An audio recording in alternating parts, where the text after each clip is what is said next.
This video is for all the serious aspirants who are preparing for Civil Services Examination of 2026.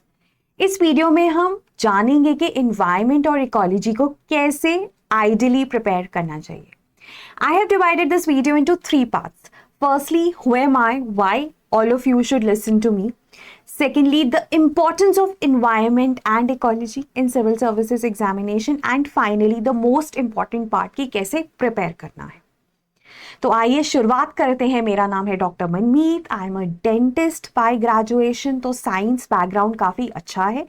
2 बार मैंने civil services interview दिया है with decent marks in mains and once I have given Punjab PCS interview. So total experience of 3 interviews across state and UPSC. Also अगर आप मेरे pre में marks देखें तो consistently I have scored way above the cutoff.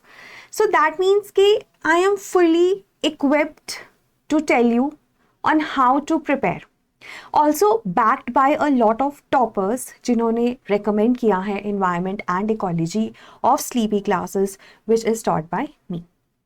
Now coming to the second part, क्या importance है environment और ecology का? बहुत ही simple है. हर साल environment और ecology से 15 से 20 सवाल आते हैं prelims में. हर साल. And on good years, it might even increase to more than 20 to 25 questions. So that means 1/5 to 1/4 paper environment से आता है. इसका कारण ये भी है क्योंकि सिविल सर्विसेज और फॉरेस्ट सर्विसेज एग्जामिनेशन का जो प्रीलिम्स है वो सेम है. मेंस डिफरेंट होता है लेकिन प्रीलिम्स सेम है. तो इन्वायरमेंट रिलेटेड क्वेश्चंस आएंगे ही आएंगे. ये क्लैरिटी आपको डे 1 से होनी चाहिए. 1/4 to 1/5 of the paper is from environment. So we can't ignore this. अगर आप इसे इग्नोर करेंगे तो आप प्रीलिम्स कहां से क्लियर करेंगे? So please this is important. Environment and ecology is important. आप खुद से तैयारी करिए, आप स्लीपी क्लासेस से तैयारी करिए, आप कहीं और से तैयारी करिए, वो सेकेंडरी है. लेकिन इस सब्जेक्ट का इंपॉर्टेंस है and that all of you should know. Mains की अगर हम बात करें तो जीएस 3 में 50 to 60 मार्क्स का क्वेश्चन आता है. जीएस 1 में भी ज्योग्राफी के जो क्वेश्चंस है कभी कभी वो एनवायरनमेंट से रिलेटेड होते हैं क्योंकि मेंस में ना ज्योग्राफी और environment is one big umbrella, right? You can't separate them. But हाँ, जीएस 3 में you get 50 to 60 marks. So mains में भी इंपॉर्टेंट है. लेकिन मेंस तक पहुंचने के लिए प्रीलिम्स क्लियर करना है तो वो you have to take note of. और आप ना इसको ऐसे सोचो कि आपको नहीं पता, हिस्ट्री के क्वेश्चन ज्यादा आएंगे, ज्योग्राफी के ज्यादा आएंगे, इकोनॉमी के ज्यादा आएंगे, हो सकता है मॉडर्न इंडिया से क्वेश्चंस ना भी आए, हमने देखा भी.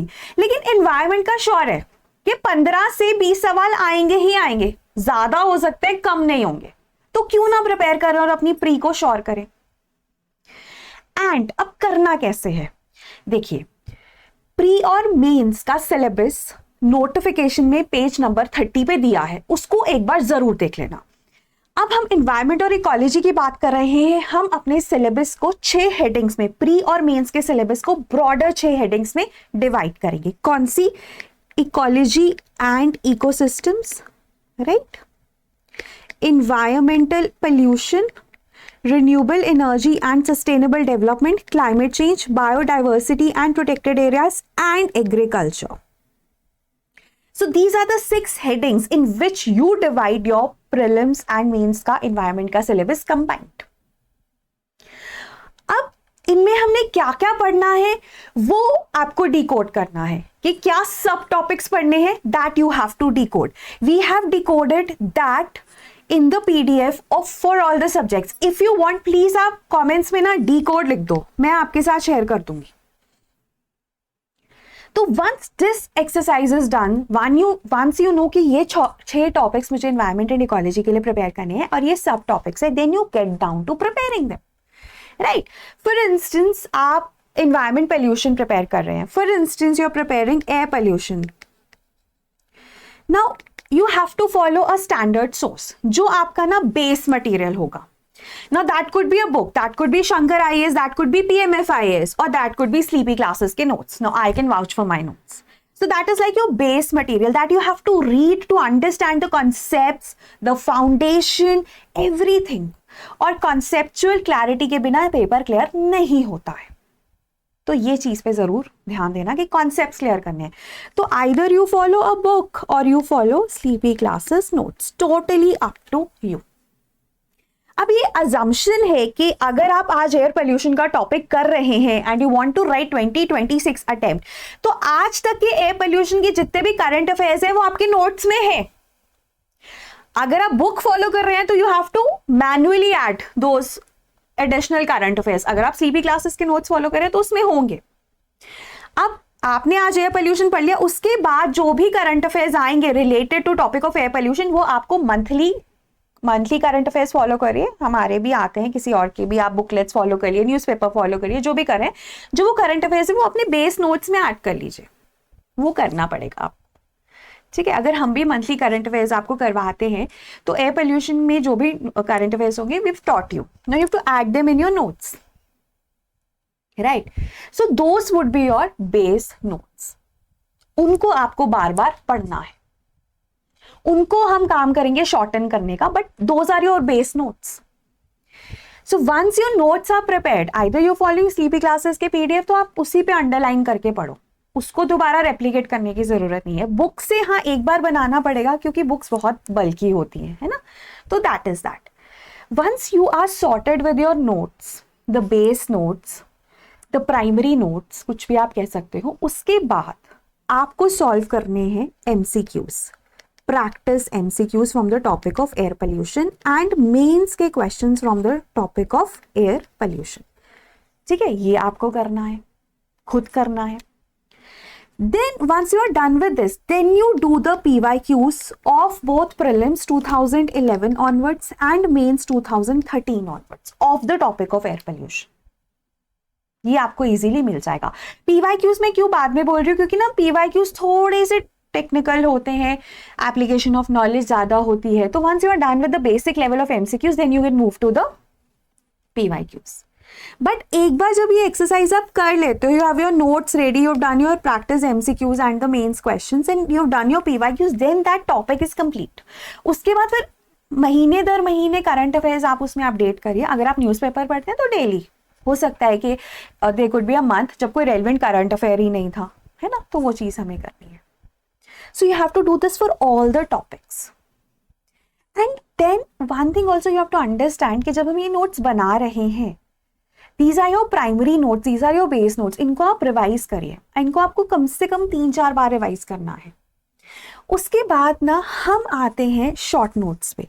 जब शॉर्ट नोट्स की बात आती है ना बच्चे, you have to understand one thing, that short notes हम प्री के लिए भी बनाते हैं, ठीक है, और हम मेंस के लिए पहले 1 पेजर नोट्स बनाते हैं, specially the topics which are relevant for mains, जो एनवायरमेंट में थोड़े कम है. And then last minute revision notes for mains. अब जैसे जो प्रीलिम्स के होते हैं ना, प्रीलिम्स के हम शॉर्ट नोट्स का मतलब होता है कि जिसको पढ़ने में आपको कम टाइम लगे, जो छोटे हो वो सिग्निफिकेंट नहीं है, कम टाइम लगे. तो आप अपने नोट्स को ना प्रीलिम्स में जो प्रीलिम्स रेलेवेंट फैक्ट्स हैं उनमें छोटा छोटा करके नोट्स बना लेते हो, which are easy to revise, because paper से पहले आपको सब सब्जेक्ट्स को रिवाइज करना. राइट.